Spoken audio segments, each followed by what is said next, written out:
All right, welcome everybody to another edition of Draft on Tap. Ad Boniba is my co-host from the Burgundy and Gold Report. Adam, we're about 3 weeks out here. Time flies when you're having fun. It doesn't seem like we could be there already. As we sit 3 weeks out, is there anybody that you're not drafting in the first round as far as position goes? Yeah, I think you've seen the fans, a lot of fans. The Bijan Robinson topic keeps coming up. That's one that I think that and receiver are probably the two positions that I don't think we'll see them touching. But again, every other position I think is up for grabs. Even we said last show, Nolan Smith, the edge rusher from Georgia, I could see them doing that. But again, I really think just like last year, I think a trade up will definitely be in play. They talk about the top 30 visits. Hendon Hooker was just into Washington, and a lot of people think that could be posturing because you have teams like Minnesota that are apparently really interested in him because with Kirk Cousins, they could move to a guy like Hendon Hooker next year after he recovers from his injury. So I think you're seeing a lot of smoke and mirrors, especially leading up to the draft at this time. But I still think really that when they come at 16, you're going to have option at a really good cornerback, offensive lineman. Again, linebacker, tight end. I think those will wait till later. So I think that the possibility for the trade back is really high this year because I think you're going to see a surprising amount of quarterbacks go in the top 25 in the first round alone. I have at least 4 to 5 going in the first round and 3 to 4 going in the top 15, 20. So They're either are like so many more than we ever expected each year, right? Like we got a certain amount, or we think a whole bunch of them are going to go, and then a guy like Sam Howell, who I think a lot of people had a second right, round grade on, right, like quarterbacks just stopped all of a sudden, right? And right. so then you see guys start to tumble. I think they would be interested in Hendon Hooker if he made it to say like a 47. I don't think at 16 No, that's what they'll be doing. Now, I wanted to talk to you a little bit about the Bijan Robinson stuff because I think we both sort of had the same philosophy on this. I was talking to a buddy the other day, and he said if if you're also of the mindset that you only give out one contract to running backs, which I think more and more teams are moving to, then taking a superstar running back, particularly in the middle to the back end of the first round, where you get that fifth round option, may start being more and more appealing. Does that do you buy that? I think for a lot of situations, yeah, I think having a guy like Eric Bieniemy kind of changes that philosophy a little bit because if you see what they had success with in Kansas City, I think you're going to see a lot of that translate. And I don't think it really necessitates on a true workhorse back, even though they have that in Brian Robinson. I think they'd rather have a situation where they're rotating a couple guys, mixing it up. So I think a power back like him, but they can also, catch the ball is invaluable in this league. But again, I think you really have to look at the system, the team situation. I keep saying I think Philadelphia seems like perfect situation. They moved on from Sanders, and you could say, are they one guy away from potentially winning the Super Bowl? And after watching that game, a running back like him would have made all the difference again in that Kansas City game. So it's all about that. And I think Washington it doesn't make sense. Not only because they have other positions in need, just the way that team is structured right now. It seems like they want to lean on Robinson, but they also want to have other running backs involved. Thing I think also a lot of fans should remember is I heard this. Why not with Eric Bieniemy type stuff? Listen, the Chiefs leading rusher last year with a seventh round pick out of Rutgers, That's right. right? So I mean, this idea that Eric Bieniemy, once the running game is going to spend heavy capital on it, I also don't see that. That is just not what the mold or the was in Kansas City. They didn't spend high picks on them. Yeah, yeah, and again, there's not many teams that will, but like I said, a team like Philadelphia, a team that believes that they're a player away, definitely is in play for that. Yeah, Well, and how crazy for Howie Roseman. I mean, you probably could trade down from 10 to say like 13 or 14, hell, even 16 with Washington. Not that we'd be looking to trade up, but I mean, a team, for more picks to still be able to get Bijan Robinson. Adam, when you're grinding away at the tape, like I know you do, you have the sound off. You're listening to some tunes. You got the lights off. What's going on when you're grinding the tape? Well, I got two little girls. For the most part, I'm doing that anytime I can, every spare moment, even when I'm like hanging out with my kids. If they're really watching something that I'm not going to be into, that's when I really try to, watch snippets here and there, coaches film, whatever I can. But for the most part, where you see me right now, this is where I am. And yeah, I like quiet. Sometimes I put a little music and stuff, but for the most part, I'm just like zeroed in on the film. Because there's no, with the coaches film, there's no No sound. sound. I don't know that a lot of people know that, but so that's, Yeah. I'm always curious, like people's process if they're in a quiet room somewhere, because it's quiet with the Yeah. coaches tape. Yeah. All right, let's go. Michael, who is just your average fly guy on Twitter, sent us his mock draft. He's all over the place. Good Great guy. dude. Love the conversations with him. Let's go. At number 16, he's got Commanders drafting Penn State corner Joey Porter Jr. This I'm seeing in more and more mocks. Yeah. How do you like the fit for him? Yeah, I think people are concerned how he's going to look in zone, but the funny thing is there seems to be this misconception, I think, because they just look at his size and overall length and, how long his arms are, though that he must be a press corner. But the fact of the matter is, if you just on Twitter, like I try to talk to different fan bases all the time, and, people, fans of Penn State, they're like, some of your fans that are making this negatives haven't been seen games last year. 75% of what he did, I heard, I didn't sit there and take the percentage, was in zone, modified zone. So yeah, I think he fits really good with that. But like I said on the last show, I think that they wanted play more press. They really haven't had the personnel or guys to really do it. St. Juice, I think, got to be careful with that. Although he's fast, has good recovery speed. I don't know if you want to put him in press too often. So with a guy like this, I just think he's really versatile. And you don't draft a guy like this and you wait a year or so. You really get him going on the boundaries, and you have Kendall Fuller again. He hasn't had success over the last couple years at nickel. He's had better play on the outside, but I think this is a really good opportunity to do that. And like we said last time, Cameron Dantzler, I think that's a guy that they're willing to try inside. I'm not sure how that's going to pan out, but again, still a young guy. Yeah, Cam's still young, right? I mean, how long has he been in the league? This is fourth year. I think it is fourth year in the league. And, the first 2 years were actually really good for him. It was really last year. There was a down year, but that was the whole Minnesota secondary. So I think, the whole defense. Yeah, that's a quiet sleeper to really watch out for in camp. Danny Johnson, Holmes, you kind of know what you're going to get with those guys on the back end.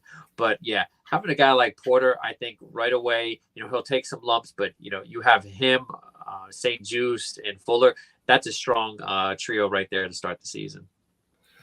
I was so stunned by Fuller because, like just 2 years ago, he was one of the better slot corners in the league, I thought. And they just couldn't play him there last year. It was remarkable how much better he got when they moved him outside. He's only 28. So, I mean, did he lose a step? And that's why, like, I always thought Benjamin St. Juice needed to be on the outside to have the boundary line help him. Right. Is that what we're seeing from Kendall Fuller now? I actually wonder, because a lot of these players, you don't see them on the injury report. You just assume that they're 100% healthy. To play the slot, there's a lot of different movements involved. That's why it's really its own position. And I do think that, we saw him play, like I said, he got moved in, but it was also later in the year. I think that, he could have been dealing with something, but I'd be willing to try it again to see how he looks going against these receivers. I think you get a great litmus test how he can, put in a guy like Jahan Dotson and rotated him with, Curtis Samuel and, even Gibson in the slot. That's a good test to see, how far you're going to go. But again, I think this draft, Branch from Alabama is a guy I wrote about. He's a free safety slot guy. Everyone is really penciling him in that free safety range. But, he's very similar to his, former teammate, Mika Fitzpatrick. But, he's a guy that I think you can play. That's what you see? That's who you see when you look at him? Yeah, I think that with the safety situation, you don't need him to play that safety role, but I think you can play him at nickel from day one if you're looking at, a different option like that. And again, I keep saying it, Ron Rivera loves, position versatility. So I think that, that's somebody that's going to be in play too. But if you got a guy like Joey Porter, I don't think you go wrong. I think that's a guy you start. I think, again, he'll have some issues in the beginning. He has to get a lot of his, timing, his footwork. Sometimes when he comes out of his hips, it's a little labored. So I'd like to see, that get quicker. But that really, working with veterans and working with NFL coaches, I think that'll get fixed up real quick. But I think he's without a doubt a top 20 prospect. We've seen a lot of mocks kind of have the kid from Maryland in that same kind of range. And I know when George Carmi did his pick for the Washington for the Commanders for the full press coverage first round mock, that's who we had there. I think I like the kid from Alabama better. Is that how you see it? Oh, way better. Banks, I really like a lot. He's so fast. Like, that's a guy. He gets his head's on the ball. He's gone. But we're talking about him as the potentially fourth corner.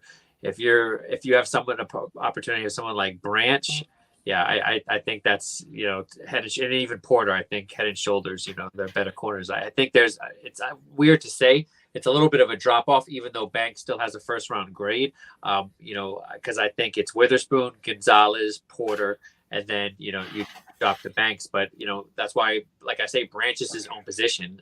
Even though he's safety corner, I don't really put him with those guys. But I still think that other than Witherspoon and Gonzalez, Branch is one of my favorite picks for them to be, because I think he'll definitely be an opportunity for him to be there at 16.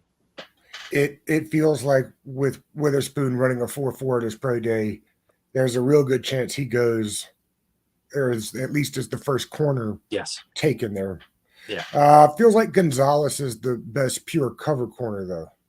Yeah, I think that there was some better tape with him when he was at Colorado at times. I think there was some, questionable stuff that I saw with him. Even though I wrote about him, I really like him. But as far as I think Witherspoon is a way better corner than him. I think he's a lot more tenacious. He's a way better tackler, that's for sure. I think that's something Gonzalez is still getting through, because he was another guy that played a lot of safety, prior to college, and even mixed around in that option, kind of like Branch was, just not as good as that. But he's really long, really fast. I think that he'll have some struggles early on too, just like Porter. I think Witherspoon is the kind of guy that's going to look good right away, kind of like Sauce Gardner came in. I think he's going to play right away. Those other two guys, they'll have some issues early on, but all real good corners. But it's crazy to say that it'd be the fourth or fifth corner at 16 that Washington would consider. But I think they have to, because although there's some really good offensive linemen in the fan base, every time I put out an article about a non-offensive lineman, it's O-line. But it really depends who's on the board, because people talk about Skorowski from Northwestern. Again, I like him, but that's not going to be your blind side of the future. Besides, Broderick Jones and Paris from OSU, I'm not sure that right away that there's that left tackle lockdowns that you take at 16. So I just think if you look at Rivera's history, even though it's more of a GM role with Washington, I don't think that I've seen it. Maybe one time in his career they grabbed an offensive lineman in the first round. But I think corners, they know how valuable that is, because I think you can't count on guys that, like St. Joseph, 12 games missed in 2 years. That's a concern for me. So. No doubt. Before we get back to this mock, Lance Zerline, who I think is going to come on with us in a couple of weeks, dropped his mock. He has the Commanders taking Paris Johnson Jr. from Ohio State in the first round. Basically said he can walk in and play right tackle or one of the guard spots right away while you're waiting for him to eventually take Leno's spot. Right. What do you think about Paris, and do you agree that he can play left tackle? Because I don't always see left tackle. I here and there. Again, I'm not. I agree with the analysis that play him at right tackle to begin with. Maybe he can get that, but if you're talking about that, I think a guy like DeJuan Jones later on too, same his teammate. I think that guy is even a more natural right tackle. Not as good as he is, but at 16, yeah, I think he's going to be off the board before then. But I think with Washington, if they're going to get an offensive lineman in that spot, you want to make sure that they're ready to play pretty soon, and probably you release Leno. I think that dead cap hit was kind of high. I need to take a look at it, but I think if it's 16, that's not someone that you let them wait around. And I think right now Wiley is going to be set for right tackle to start the year. They'll see how that goes, but I think at 16, I think more like we keep talking about a guy like Broderick Jones. I think that's a guy, if he's available, they'll definitely jump, but I'm not sure that they would jump on the OSU kid that early. I tend to agree with you there. And frankly, there's a position where they could go O line a lot Yeah. in this draft. And Charles Leno or Andrew Wiley is not prohibiting me No, no, no. from drafting a tackle in the first round if I Right, like the one that's there, right, without a doubt.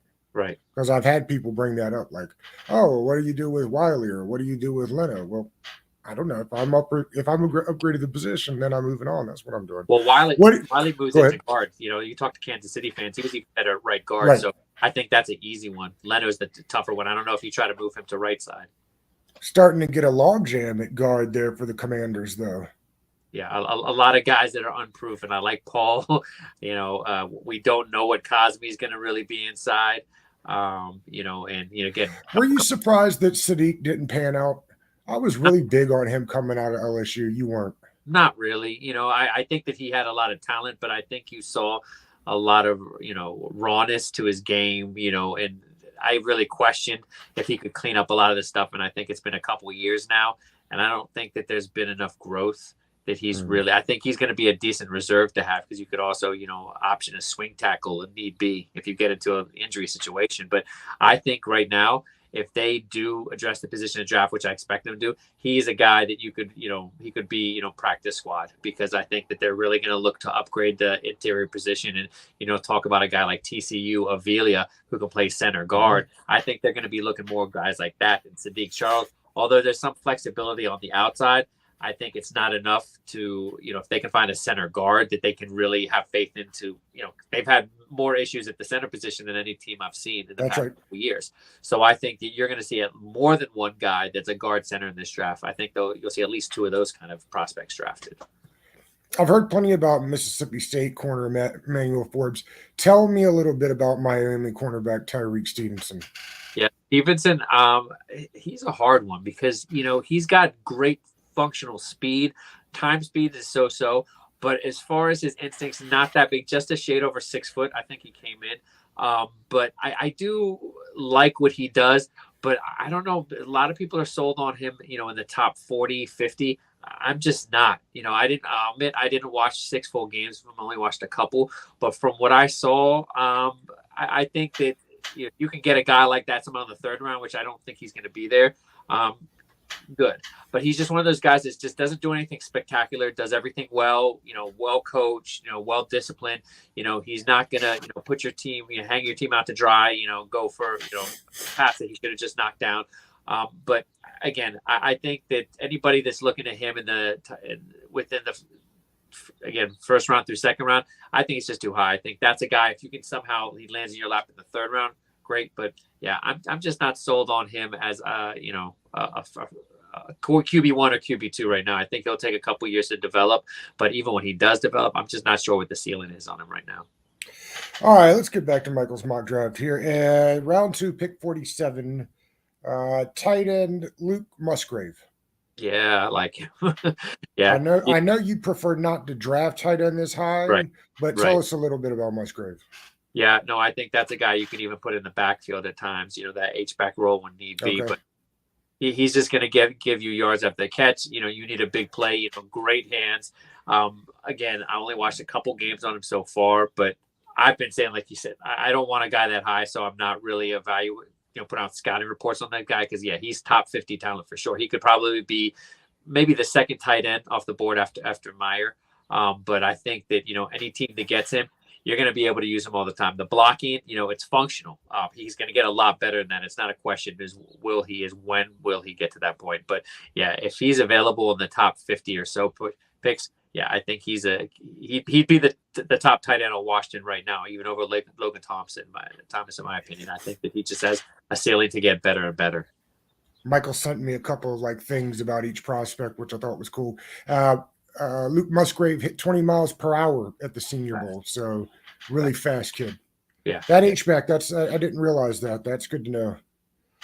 Let's see, round 3, pick 97, cornerback Garrett Williams from Syracuse. I'll admit I don't know too much about him, but again, I did watch a little, about a game and a half when he was at Syracuse, and yeah, another guy, just like the Miami kid, does everything well coached, well disciplined. he's just not jumping off the tape like he's going to be, star quality on the next level. But I think that, again, he's in that range with the Miami kid in the top 55, 60 picks. I think with Washington, you need corners. You get a guy like him. I think that zone is no problem. You definitely don't want to have him in man too often. But again, he does everything okay, good. I'm just not sure. I'm not really convinced that his ceiling is very high right now. At 118, linebacker Ivan Pace Jr. from Cincinnati. Yeah, we talked about him last week or the week before. Yeah, not big at all. Think London Fletcher, about 5'11" and change, just not as stocky as him, a little lean. But I really like him when he was asked to go in coverage. I think that's what Washington is lacking. I don't know if he's a full-time guy, maybe ever. He might be more of a depth guy, rotational guy, but I would definitely try him at Mike and camp to see how he handles all those duties. But anytime he was in coverage, he was solid. Just had issues when with going against bigger tight ends. I think that was an issue with his drops that were evident on tape. But a couple times they utilized him, blitzing the quarterback and stunt. I really like what I saw with that. So he's not just a guy that you have in coverage; he's a guy that can really attack. I'm just not sure with that size. What he's going to do. I think, I need to see him gain at least 15, 20 pounds on the next level to be, a 3-down linebacker. So for now, I don't think he's a 3-down linebacker, but he has the potential to be in time. And I'm not suggesting this is the plan, but if the plan is to start Jamin Davis at the Mike linebacker this year, your thoughts on then he basically being the only linebacker that they deploy 75, 80% of the time? Or do you think he's much better suited being a read react linebacker on the edge, on the outside? Right now, a read and react on the edge, because I think he can actually do much more. I think this year you'll see him attack the quarterback a lot more, because I think that, his last year in Kentucky, they kind of let him loose with that, and he was impressive. Full-time Mike, I still think that he could do it. I would like to leave him where he is and see a full year. Just, he doesn't need to call plays. I'm more comfortable with Cameron Curl, or, they bring in another guy. I'm not sure if the free agent from Seattle is going to be long-term. I think for this year, he could be that Mike.